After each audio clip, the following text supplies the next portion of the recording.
So no, not having a baby, but instead I'm gonna have a book. I'm gonna have a book. It's called You Are Not Your Credit Score. And last year I hired Lisa Berkovitz to write my book proposal for me, which was going to be the Money Map to Freedom book. And as I was going back through the book proposal, I was realizing, wow, that's a really good book proposal. But I don't want to write the Money Map to Freedom book, at least not yet.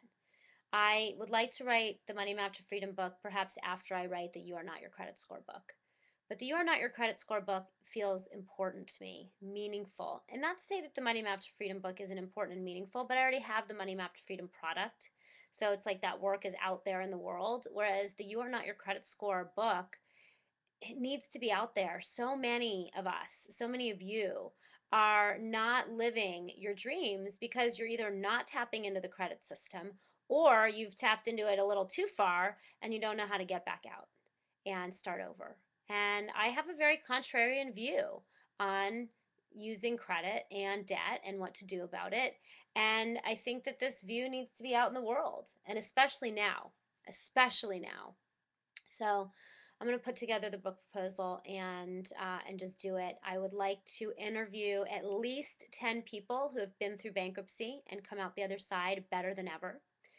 I would like to uncover at least 9 myths, lies, and legends about the credit system that are keeping you from living your dreams right now. And as many of you know, I'm going through it all myself right now. I stopped paying on my credit cards about 6 months ago.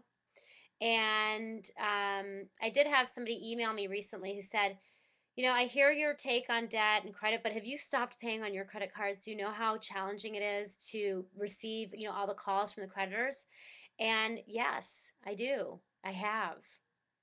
That was part of this, is that I knew that I couldn't help people in debt until I went through it myself. Could I have paid back my debt? Yeah, probably if I had, kept doing business the way that I was doing it and kept, selling my heart out even when I didn't really truly want to deliver on the things that I was selling.